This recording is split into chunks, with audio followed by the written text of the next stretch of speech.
Welcome to day 2 of International Programs International Symposium. My name is Kevin Noe, and I work with international programs here at Colorado State University. It is my honor today to introduce Panel 3, A Burning World. Our moderator today is Emily Fisher, Associate Professor of Atmospheric Science at Colorado State University. We have a wonderful panel today. Our first panelist, former Governor of Colorado, Governor Bill Ritter, Scott Denning, Professor of Atmospheric Science at Colorado State University, and Cheryl Magsamen, Associate Professor of Environmental and Radiological Health Sciences at Colorado State University. I would like to remind all of our attendees that the Q&A function is going to be active throughout today's session. So please leave your questions below and we will try to get to as many as we can. Closed captioning is also available during this session, and you will find the options for closed captioning next to the Q&A box below. Thank you very much, and I will now turn it over to Emily. Thanks very much, Kevin. Before we get started here, I just want to explain the format that we're going to use, and I also want to provide just a little bit more of an extended introduction to the three panelists, just to give you a bit of a perspective on the kinds of questions that you can ask these three awesome individuals. So let me start with the intros. So Scott is a faculty member in my department, Atmospheric Science, and also a SOGIS affiliate faculty member. Scott's research group studies interactions between the atmosphere and the biosphere and impacts and effects of the exchanges of energy, water, and CO2. And he works all the way from, local up to global scales. Scott also does a ton of excellent climate outreach. And so if you have not seen his impression of greenhouse gases yet, hopefully you get to do that someday. There's the dance. So let me move on to Bill Ritter next. So after leaving the governor's office, Bill founded the Center for the New Energy Economy here at CSU. And that center, in case you're not familiar with it, works directly with governors, legislators, regulators, utilities, and stakeholders, and provides technical and strategic assistance to help decision makers move toward policies that we need to transition to clean energy. And then Cheryl, I work really closely with. Her research focuses on understanding the contribution of environmental exposures and societal factors to chronic diseases. And she has worked a lot recently on the impact of wildfire smoke on health. And so across this panel, we have just a beautiful set of expertise. So I have prepared a set of questions, and I'm going to kick off with those questions, and we're just going to run this as a discussion. I'm sure that my questions will trigger questions for you, so just start adding them in. I'll work them in naturally, and then I've reserved, at least the last 30 minutes for audience questions. Okay, so Scott, I'm going to start with you. Can you summarize where we've come from with respect to fires? And I would love it if you'd focus on the Western US for at least part of that, where we're going with respect to fires and where we need to be. Can you kick us off with a little history and climate perspective on fires? Okay, thanks. Okay, sorry. So thanks for helping me to focus on the Western US, because of course it's a different story if we're talking about tropical forests or savannas or whatever. The discussion here, I guess, focuses primarily on the landscapes in this region. And how we got here, I hesitate to say this, but it started with the Ice Age. Okay, so thousands of years ago, there were hardly any forests, but as the climate warmed, forests sort of grew up our mountains. And filled in up to what was tree line before European settlement. So that brings in European settlement in the sort of 19th century timeframe. Lots of new people showed up here and started cutting down trees and using them to build things and using them for railroad ties and things like that. So the forest was thinned a lot in the 19th century. And then people sort of moved into town and got jobs and let the forest grow back. So our forests are actually much thicker now in the Western US than they were, say, 50 years ago, 100 years ago during that heavy logging. But the other thing that's happened is as the forests have come back, the climate has started to warm, and it's warmed a lot. It's warmed in this region a couple of degrees Fahrenheit, about 1 degree Celsius, a little more. As a result, the mountain snowpack is not what it once was. We have still have reliable snow in the winter in the high country here in the Western US, but it's down maybe 20% at the peak, end of the season from what it was 50 years ago. And as a result, our fire season starts earlier. We have a longer fire season. It goes later into the fall, and the summers are hotter, and so they tend to deplete the water before we get to the new snow coming back in the fall. There's roughly twice, between 2 times and 3 times as much acreage burned every summer in the Western US as did, say, 40, 50 years ago. Here in the northern part of Colorado, we had a devastating fire in 2012 called the High Park Fire that burned hundreds of homes. This past summer of 2020, we had an amazing complex of fires that burned all the way from tree line down to the prairie in our mountains west of Fort Collins. I've lived here for 40 years and never seen anything like that, where we burned literally the entire mountain front from tree line to the grasslands. Where are we going? Well, it depends. If we keep burning coal, oil, and gas to anything like the level that we have been, the climate will warm quite a lot more than it has up to now. In fact, in the 21st century, we could see warming of as much as 10 degrees Fahrenheit, 5 degrees Celsius in this region. And National Research Council projects something like a 2,000% increase in acreage burned in a case like that. So it could be quite catastrophic. In fact, you get to a point where the forest is burning the return time between fires is shorter than the time it takes to grow a tree, at which time you just don't replace the trees, and you wind up converting the landscape in wholesale from what it was, which is forest, into something new. So, I mean, that's kind of a down thing to say. I kind of hate to end on that, but that's kind of what you asked. You did say, where are we going? And I hope where we're going is in a better direction towards mitigating that loss and those effects by switching over to different kinds of energy, by perhaps managing our forests better, and by living differently with fire and with the forests as they are. Thanks, Scott. I appreciate the real talk, because this is a real issue that is linked to climate. And so I appreciate that, even though it is a bit of a downer. We'll get to solutions here as we progress. All right, so Cheryl, can you explain to everybody how epidemiologists identify health risks from exposure to wildfire smoke? What we found recently, and where you see the biggest gaps still? Yeah, thanks, Emily. So epidemiology has been at the front and center of many people's minds because of our global pandemic over this last year. And really, I want to make an initial distinction about diseases like COVID, which are communicable diseases. So those that we can identify through tests, through what virus is floating in our body, and more importantly, that our local governments are notified that those diseases occur.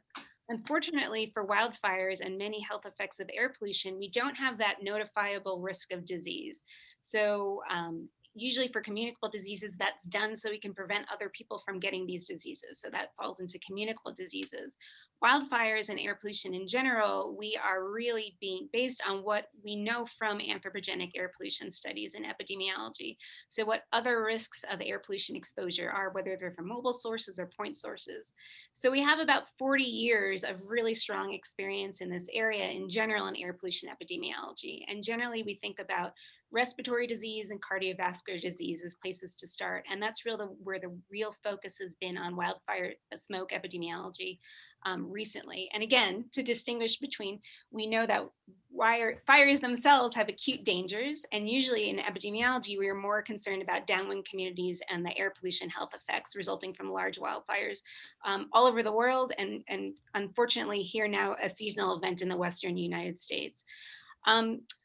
One of the major differences in wildfire air smoke epidemiology versus anthropogenic air pollution studies is that we don't, the source and the direction and the intensity is unpredictable. When we study health effects of living near roadways or living near point source pollutants, we have a constant level generally of air pollution that we're exposed to, and we know where it comes from. And we know generally the composition of those sources pretty well. In wildfire epi studies, we are always doing these studies in hindsight. And that's one of the real limitations, where we look in retrospect of where fires happened, what the smoke intensity was, and that's through collaborations with folks like Emily and Scott, and then trying to look at health effects using secondary data. So those are hospitalizations, emergency department visits, and sadly even deaths resulting during that same time period. So we're always kind of working behind in wildfire epi. We've learned many important things. One is that we see very similar health effects from these acute short-term health effects from wildfires, similar to the intensity that we do from other sources of pollution. So we see elevated hospitalizations and emergency department visits for asthma, for chronic obstructive pulmonary disease, and starting to see more and more evidence of the short-term health effects on cardiovascular diseases, especially heart attacks and hospitalizations for things like congestive heart failure. The epidemiology is fairly in strong agreement that there are measurable and demonstrable severe and acute health effects related to wildfire smoke. What we're missing right now is what happens over the long term, especially in communities in the Western United States that are constantly exposed to smoke season after season. What's the cumulative impact of that smoke over time? That's something that we really need to stretch and think a little bit more how to do, especially again for these vulnerable populations that not only get lots of smoke over seasons, but also have potential underlying health effects that may make them more vulnerable to smoke exposure and the deleterious effects resulting from those exposures. And the second, I would say, challenge that we have is what's in the smoke and how that changes potentially from how close you are to the fire itself versus what else is in the atmosphere at the time of exposure. One of the challenges that we also have is that generally intense exposure to wildfire smoke, such as we experienced in Fort Collins and on the Front Range this summer, generally it's not well understood what the equivalence to that would be over these long-term health effects. So again, most of what we understand about air pollution is over the long term. We understand these short bursts of air pollution in terms of the acute morbidity and mortality they represent, but really what happens when we get one big dose at one time? What are the long-term impacts of those large doses versus these smaller doses that we get, let's say if we're exposed to traffic-related air pollution or point source pollutants? So there's lots of questions that we have in epidemiology. Where we're challenged is that we don't know where the smoke's going to be from year to year. We just know that's going to happen. Thanks, Cheryl. Bill, I'm coming to you next. So I, this summer, was just continually so impressed by the firefighting teams and just the level of coordination from the local to the national level. And I think that, you know, in many ways stood in stark contrast to other coordination that was happening on other emergencies in this last year. And so can you help folks understand just how that coordination works from a local to state to national level, and just give us a sense of the costs associated with fighting fires and managing fires at the level that we saw this year? Oh, I think you're muted, Bill. Use your words. After a year of doing this, I don't have that happen. But so as Scott referenced, we had a record year, not just with the fire that was the Cameron Peak fire, but in Colorado, we had 2 record fires for the entire time we've kept track. The Hayman fire in 2002 was the biggest fire to date, and now we have 3 fires that have eclipsed the Hayman fire from 2002, and just this year within, a period of weeks, we had the 2 biggest fires in the history of the state of Colorado. And so did California. I mean, California's had these record years as well. So this isn't just Colorado. When I was governor, we had wildfires, and it's pretty interesting. As a governor, you show up to the scene and you're kind of in charge of the communications. So it was really important to understand about wildfires. I met with foresters every year, and we talked about what the wildfire season could look like. A lot of it was based on precipitation that we had to date, what the snowpack was, how dry the conditions were, whether we were in a drought. There are 4 million acres of dead pine beetle trees in Colorado that always contributed to our own thinking about the dangers and the perils we had. And then really a wildfire is an emergency situation, whether homes are at peril or not. And usually it's the ability of the governor to declare an emergency and ask for federal aid that kicks in that joint operation between the state and the feds and even the locals. I visited the Left Hand Canyon fire, the 4 Mile fire up above Boulder, and was with the county sheriff. So there were county people fighting that fire. There were state people fighting that fire, and then the feds coming in as well. And there's a person who's coordinating that whole emergency response. And typically when you bring the feds in, they are likely to have a big role in that, but we have a state center that does just that. Last year, just fire suppression alone for Colorado was over $200 million. I think the tab is 214. That's just fire suppression, Emily. That doesn't take into account the lost property that we have. And because we had these significant fires, and especially the Cameron Peak fire that implicated so many places that are homes for people, either vacation homes or first homes, there was a huge property loss across the state of Colorado that really devastated a lot of people economically, and that really impacts insurance and the insurance industry in a very, very serious way. And so I can promise you that the insurance companies are paying attention to this. The final thing I'll say is, when I was governor, starting in 2007, they were talking to me at the time about how wildfires and really the situation with forests in the state of Colorado were related to climate. And people were already saying that. That's 2007, so now 14 years ago. And in the meantime, we've had this kind of ongoing conversation about whether climate change is real or not. And it really feels to me like this is a place where people who think it is not real have played the fiddle, much as Nero did while Rome burned. And so much of what we've seen with forest fires in the West has to do with drought conditions, but those drought conditions have been made worse by, as Scott said, the rising temperatures and less precipitation in many places and longer seasons. All of those things contribute not only to the condition of the forest, but then to the kinds of wildfires you get. I mean, wildfires that burn much hotter than things that we had experienced 50 or 60 or 70 years ago, because of just the nature of the conditions that the forests are experiencing. And unfortunately, that could get worse before it gets better, in part because of the pine beetle kill. Those trees are still not at sort of their most hazardous place. When there's a big wind, a derecho comes through and there's a blowdown, and they kind of stack up the same way you would stack up wood in a fireplace, that's when we will see the worst sort of impact of the pine beetle kill related back to forest fires or wildfires in the West.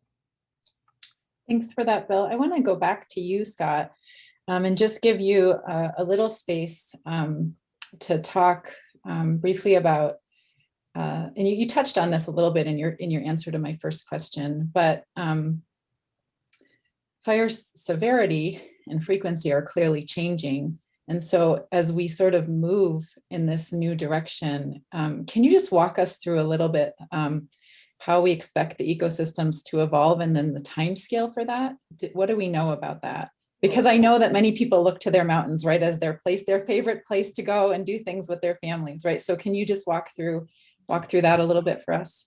Well, so Bill has mentioned pine beetle. So we had this incredible episode about 15 years ago now, where there was an epidemic of insect infestation through our western forests that have killed an awful lot of trees. That's a sort of multi-decade thing that has to, as Bill was saying, propagate through the trees falling down and beginning to decompose and so forth. It takes decades to grow trees. Trees don't just pop up full size. It takes many decades to grow forest, centuries really, for a forest to come into equilibrium with the climate. And so it's in some ways still responding to the 19th century logging and then the 20th century abandonment of logging. So we have this huge fuel load in our forests. And it's out of balance with the climate. We had a forest that had adapted to the climate that we had 100 years ago, and we don't have that climate anymore. We have a hotter climate. I would say it's about evaporation more than precipitation. The water demand, the evaporative demand on our forests is much greater than it was. So we will see the forest adjusting to that. And as the climate, as we continue to change the climate, we're out ahead of that process. It takes many, many years, decades for the forest to catch up to where the climate is. So if we keep pushing the climate out ahead of where the forest is, then we will continue to have fires that sort of clean up the wood that can't be sustained with the water that we have left. It's kind of a grim story. I want to say this is not exactly to your question, but that's all right. Cheryl talked about health impacts, and the health impacts are amazing. If you look at the number of people in the Western United States last year, or in say the last decade, that have been impacted by wildfire smoke, it's just millions and millions of people. I mean, probably close to 100 million people have had our health impacted by this repeated exposure to smoke.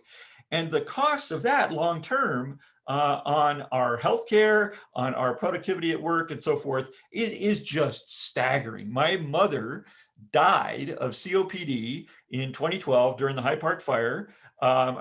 She died because she spent her lifetime smoking cigarettes, but what did her in at the end was that the whole city was surrounded in smoke for the whole summer, and she couldn't open her windows, and she was miserable, and she died, lack of breath. This is a really serious problem. We tend to see it in these quick, disasters like Paradise, California, right, where it comes sweeping through and it burns down a bunch of houses, and it's a disaster like a hurricane is a disaster, or an earthquake is a disaster. But the real cost of this is chronic, right? It's a long-term accumulated damage that we do to our forests over a period of decades by having the climate grow out from under our forests, if you will, and then we pay the price in our lungs, literally our lungs, of the smoke that accumulates. Boy, I just like Dr. Doom here. You got to ask me some questions to let me. Okay, I'll have a positive one for you next. All right, thank you. But on the short term, we're going to pick up with a little bit of the smoke exposure. Both Cheryl and I have young children. We actually met first at our kids went to the same daycare when that's how we met when we moved to Fort Collins. And now, many years later, we work together on a number of things. But we got many questions. I'm sure Cheryl got similar questions this summer. I got many questions as somebody who studies wildfire smoke. What should we be doing to protect our families during these extended periods of elevated air pollutants in our cities? So can you explain to us, Cheryl, why the way we need to protect public health is different with smoke compared to more typical air pollutants, and maybe talk a little bit about some of the communication challenges around this? Yeah, these are great questions. So again, as I alluded to earlier, we know a lot about air pollution from these kind of steady sources of air pollutions we have, like roadways and point sources.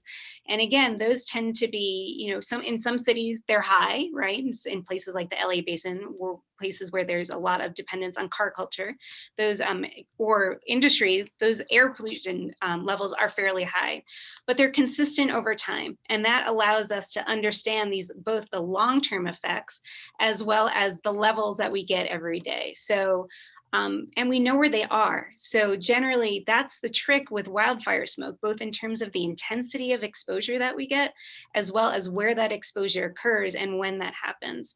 So we just don't have real analogs to other sources of air pollution that we understand the translational capacity of what this means in terms of our health, like we do for, unfortunately, like we do for anthropogenic pollution, as we do for wildfires.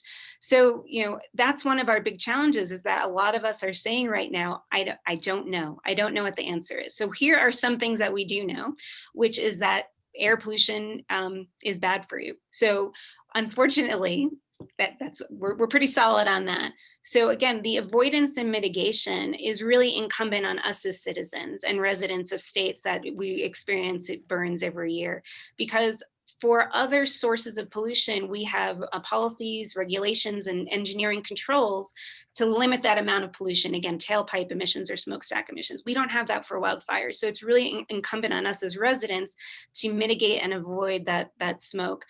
The recommendations right now are, again, to stay in your house, to avoid the smoke, as Scott mentioned about his mom closing the windows.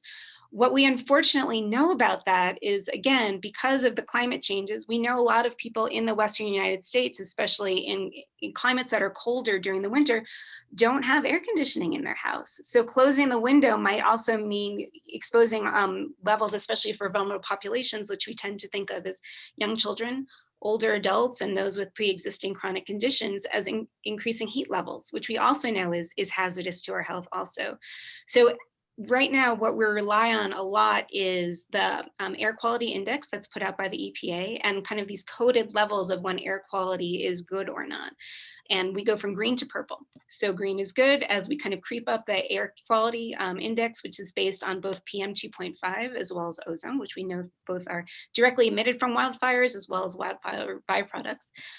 Those levels we can track in our communities. Unfortunately, there's a couple of other complicating complicating reasons that makes this communication a challenge, which is one, that wildfire smoke tends to be hyper local. So again, if we are living in a place that has traffic related air pollution and point source pollutants as its dominant source of PM 2.5, those tend to be fairly consistent throughout an urban area, where wildfire smoke, especially as we experienced in Fort Collins this summer, as it came down the canyon, you can get very, very different levels of smoke depending where you are in your city or your state. So that's one of the challenges, is what is my level of air pollution at this time if we don't have sensors in the community or individual, wearing our sensors to figure out what they are. So that's one challenge. And then two, what are the behaviors we can engage in if we don't have safe places to shelter? So for example, for people experiencing homelessness, for people that don't have air conditioning, or people that have older homes with a lot of leakage, as we call it, what are places that we can avoid smoke? So those are two challenges where we potentially can increase health disparities between people who are able to avoid and mitigate their smoke exposure and those people that cannot do that because of resource challenges. So that's really kind of our right now, our 50,000 level foot approach is avoid the smoke as best you can. How that looks for, again, susceptible populations, that's the young, our community elders, pregnant women, people that also have pre-existing conditions. I think one of our communication challenges is not only to have people understand what their exposures are and where to get information about their exposure, but what to do to avoid and mitigate based on these personal characteristics, as well as what resources they have in their communities to actually help with avoidance and mitigation. So a lot of unfortunate where we are right now is, I don't know. We're trying to do better though. So I have one more, not doomsday, but one more dig into the problem before we switch to some solution-oriented questions. And this one is for Bill. So Cheryl, you talked a little bit about our most vulnerable populations, but if Bill, if you could just take a minute to help everybody understand many different ways in which fires are an economic justice issue. Yeah. So the study of tree rings, it's called dendrochronology, I think. So I heard a dendrochronologist talk once about wildfires in the West before the West was populated. And it's really pretty fascinating. So if there's a wildfire and there's no man-made cause there or human cause wildfire, it's a natural process. And there are things that are that way. But what we're experiencing in the West right now is tied to climate. And I think Scott and Cheryl and I have all sort of made that point. If it were just natural processes alone, but climate and climate change is human caused. And what we don't do very well in many parts of the globe, including the United States, is we don't pay to pollute. We don't pay to emit carbon into the air. We don't actually put a cost on it. In many ways, we should do that. And so I'm not an economist.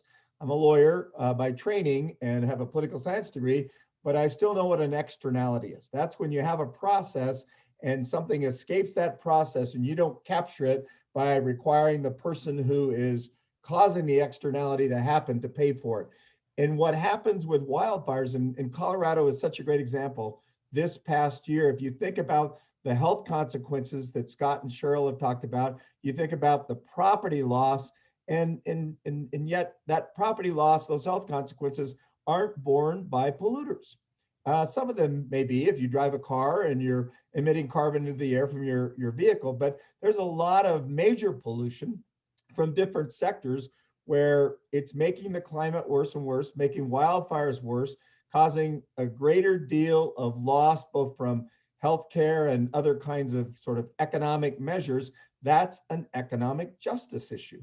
And so much about climate, and I'm just going to take it out a little bit, so much about climate is a justice issue, even from a global perspective, because the United States, we've put more into the atmosphere than any other country. We're the second leading emitter right now. And so many other places around the world are actually bearing the consequences of our polluting and our emitting when they weren't at fault doing it. And so that's the justice lens that I use to talk about it. And I think it's fair to say there's a justice lens and an economic justice lens when you think about wildfires in sort of the same way, who is causing this?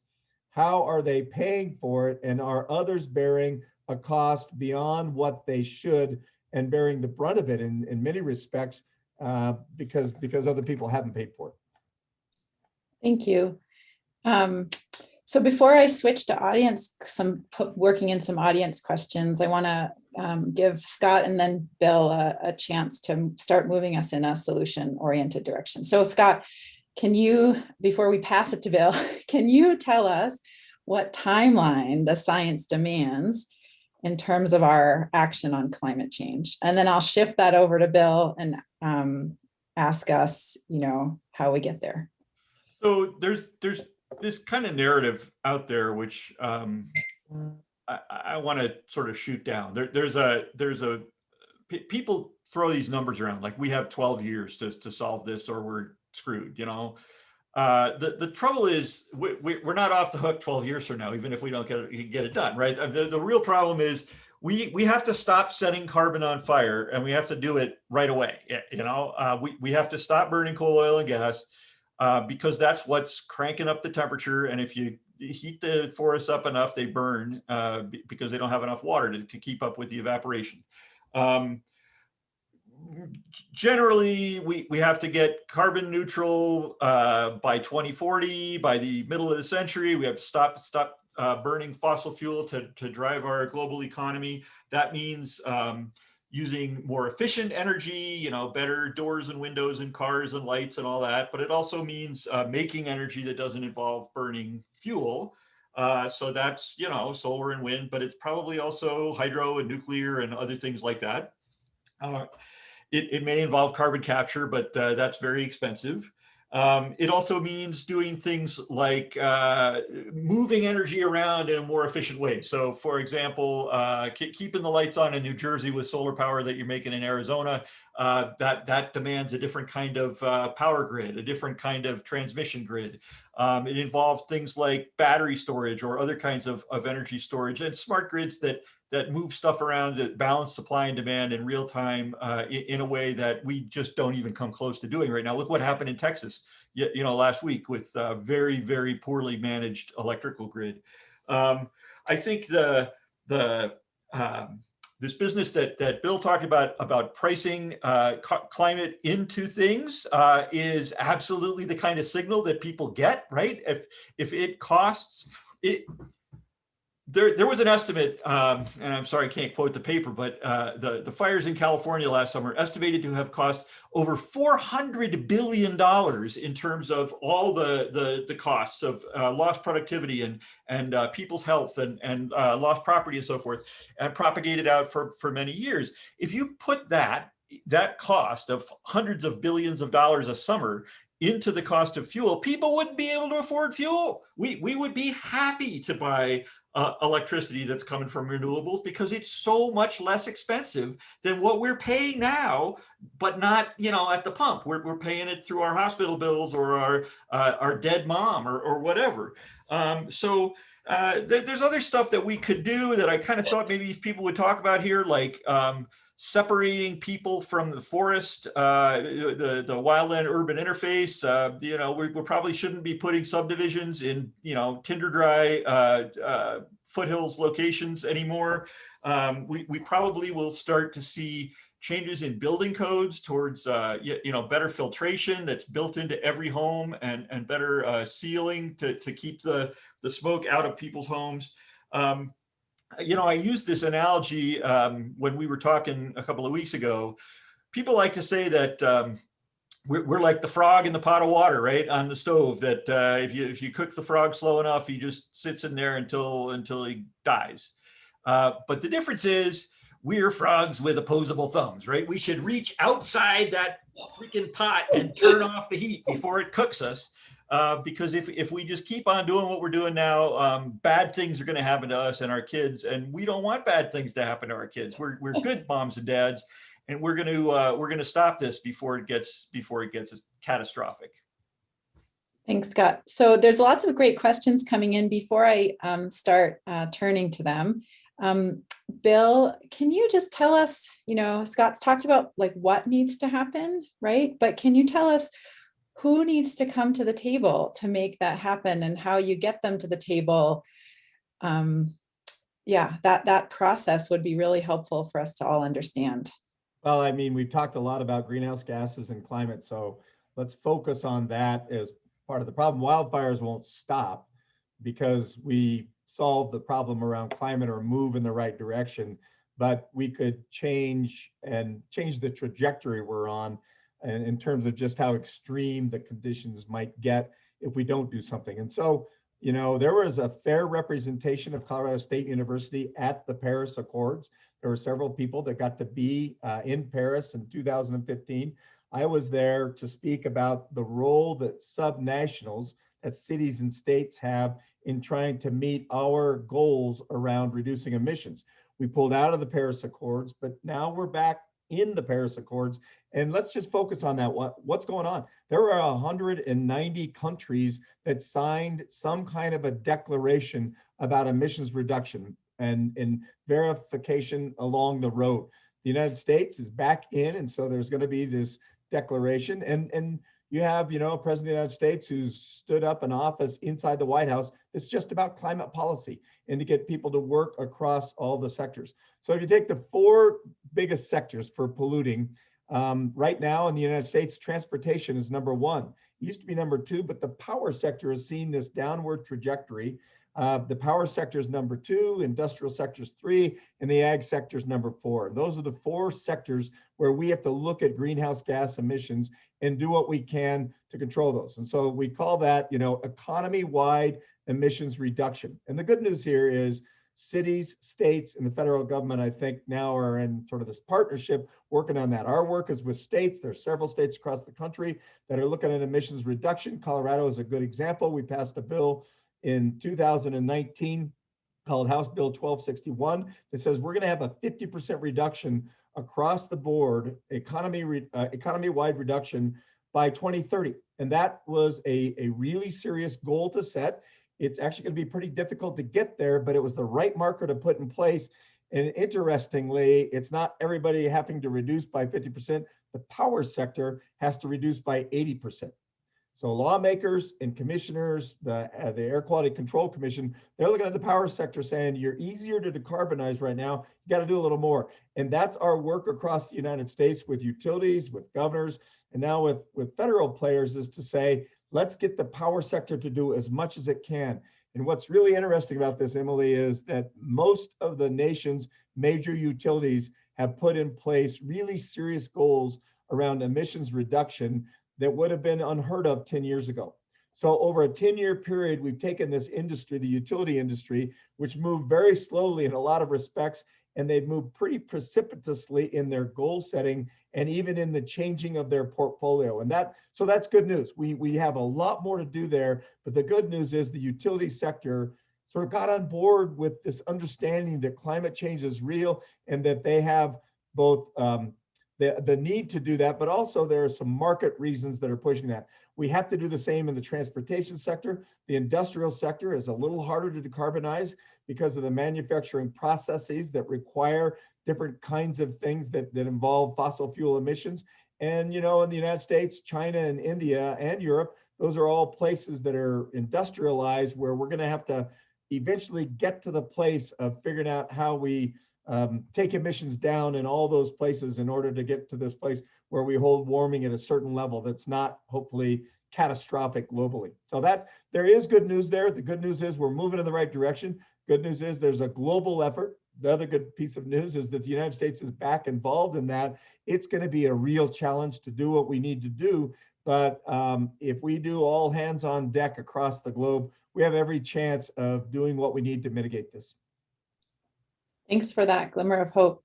I'm going to take some of the audience questions. There's some good ones that have come in here that I think might be broadly interesting. So the first one, I guess, Cheryl, I'm going to ask you to take a stab at this one. So this summer, right, we lived through COVID plus smoke. So are there any interactions there? Does simultaneous exposure to wildfire smoke, would that predispose you in any way or make you at a higher risk of contracting COVID? That is a great question. And generally, what we have found is that the impacts of smoke damage our lung epithelial tissue, and in other infectious diseases make us more susceptible. There's a great study out of the University of Montana where researchers followed a cohort of folks that were exposed to summer wildfire smokes and found that they had a more intense flu season in terms of symptoms and morbidity after a wildfire season compared to a non-wildfire season.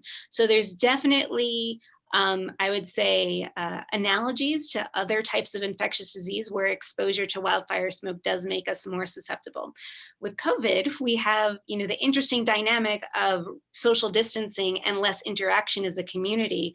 So we're working on this very question right now with Denver Public Health to understand what the dynamics are between a COVID wildfire interaction at a very high level at mortality. But we know that basically one of the concerns with exposure to air pollution, especially respiratory concerns, is the histological changes in our lungs that make us more susceptible to other types of infectious insults. So I would say stay tuned on that, but definitely a concept that is very real and demonstrated by other diseases. Again, our community social dynamics might put changes in what that actually looks like in terms of the amount of disease a community bears when you have that kind of two-pronged exposure to both COVID as well as wildfire smoke. Thank you, Cheryl. I think Scott and Bill did a great job, outlining our broader sort of climate solutions and decarbonization solutions. And without them, we can't expect to change our sort of trajectory on fires. But there's quite a few questions here from the audience about other things that we might be able to do to reduce fire risk. So maybe this is for Scott, but Bill, you might know too, things like, is selective logging of pine beetle killed trees a viable mitigation plan?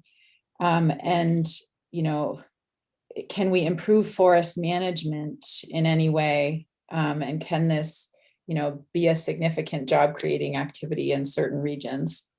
Can either of you speak to those types of questions on the forest management? I'll say a little bit, and then I'll try to keep it real short and give some time to Bill, because he probably knows on the policy side better than I do. I think it's important to keep this in perspective. There's a lot of beetle kill, not just in Colorado, but across the West. But it's the fire problem is worse than that. The fire problem is, for example, this past year, 2020, we had this incredible series of fires or storm of fires that came down through our region. It actually went around a lot of the beetle kill. Some of the areas that had been really impacted 10 years ago didn't burn again, but we had healthy forest that was burning. So it isn't just getting rid of the beetle kill.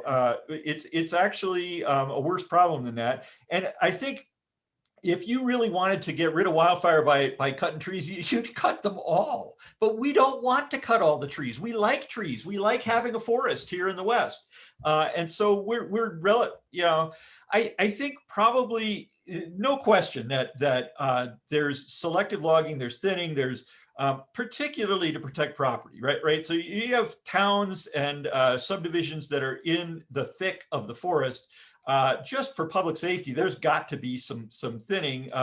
I cut all the trees around my cabin, about 30 of them that were closer than I felt comfortable that my house might burn down.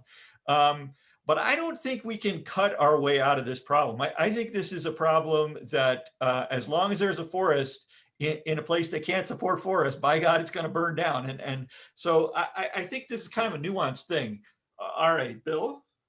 Well, no, I agree. And when I talked about pine beetle kill, I'm afraid the worst is yet to come, because there's not a greater hazard with a dead tree that's standing, these pine beetle kill trees, until they fall down and they stack up and they create the possibility, the potential for a really serious fire. We actually worked on this when I was governor. We were trying to get a tax credit into the code to cut a standing tree, because you can go into the forest area, United States forest area, and remove slash, and there's a tax credit that you can get for removing slash, but it didn't include standing trees. The reason is because a standing tree has an organic value for another 7 or 8 years, and you could use it to actually generate electricity, and it actually has a zero carbon compared to coal or natural gas. That's how carbon accounting happens. And so there was a real reason to think about the possibility of using it to create economic value in the state. We did have 2 significant pellet operations that started up. Unfortunately, there's not a domestic demand for wood pellets sufficient for them to be a going concern. I think the one near, there was one near Kremling that I think is shut down for good. And then there was another one in Jackson County, but I think it still may be going. It's just like, if you could create some economic value and at the same time do fire mitigation, that made some sense to us, but we never could get people in the administration, the Obama administration, actually, to change the tax code so that you get a tax credit for removing pine beetle. And Emily, can I jump on with Yes. one suggestion? Bill before mentioned about getting people at the table.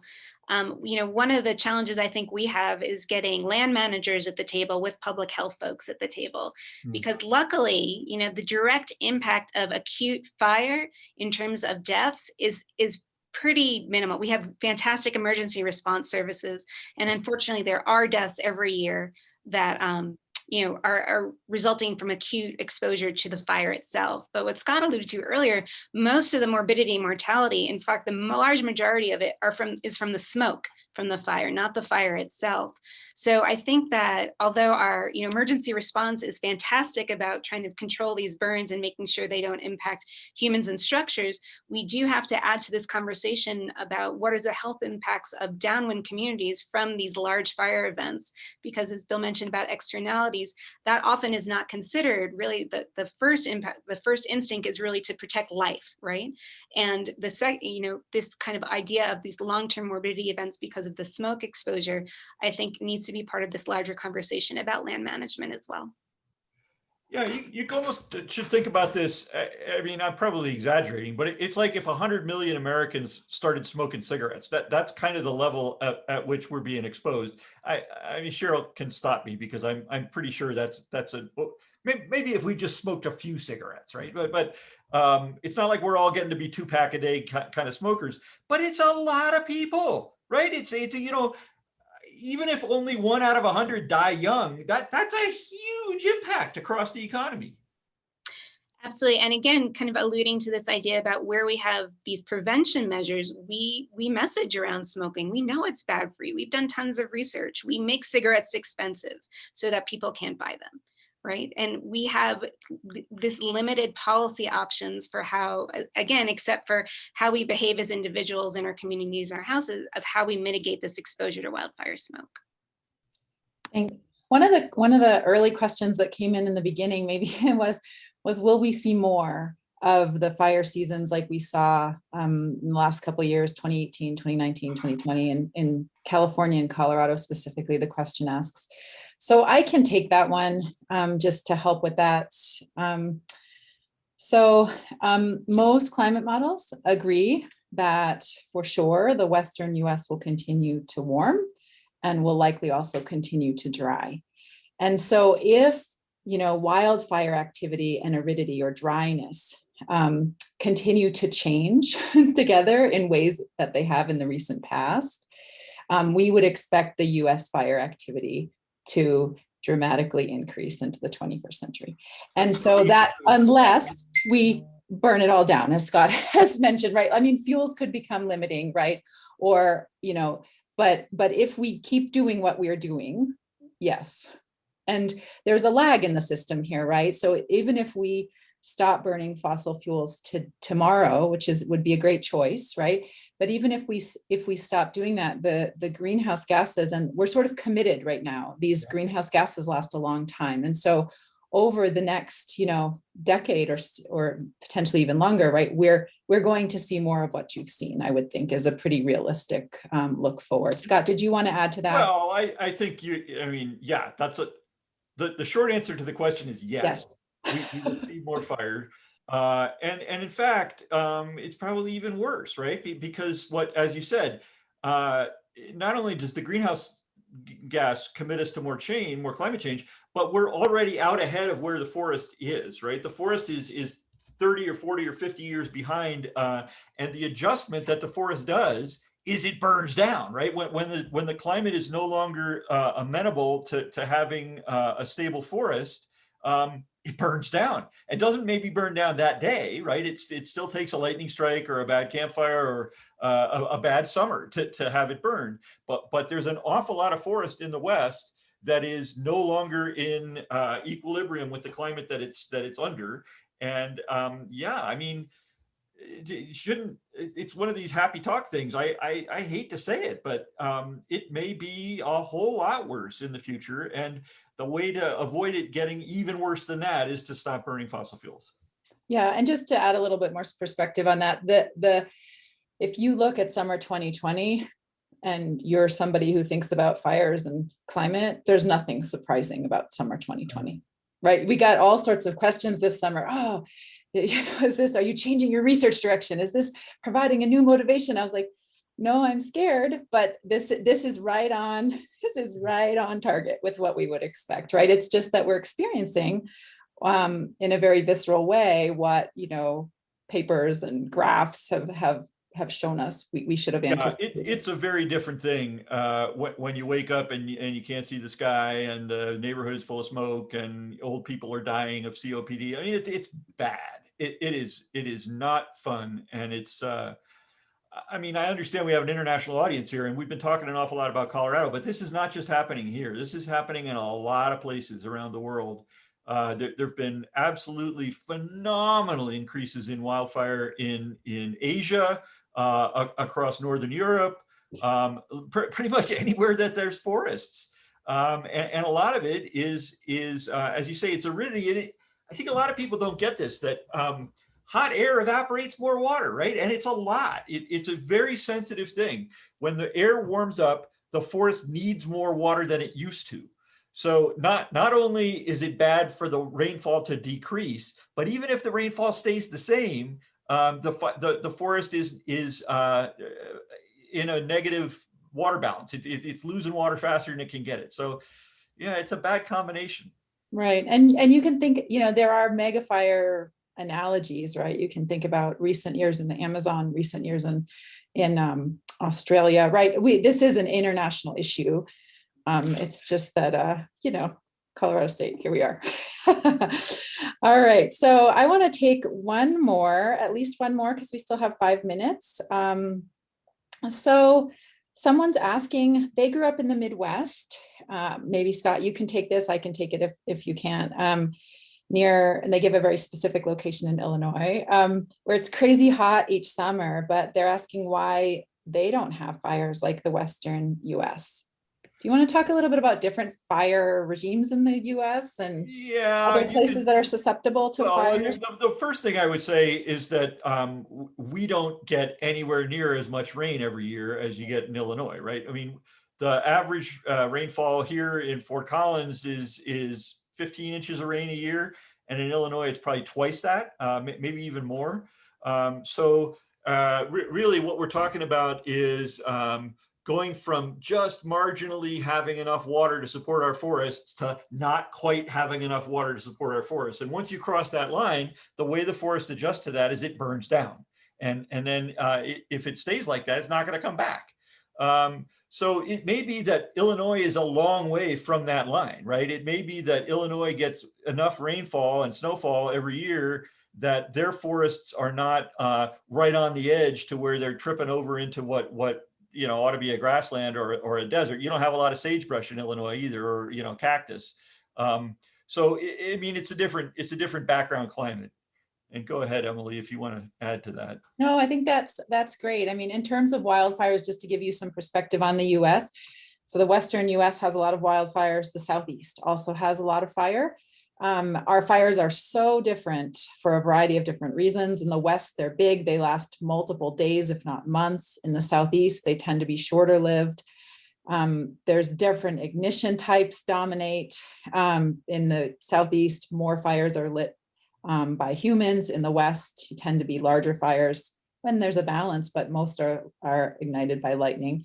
There's more roads in the Eastern US versus the Western US. So fire is kind of complicated and it's very regionally dependent. There's actually a lot of interesting things we could talk about with respect to fire in different places of the US.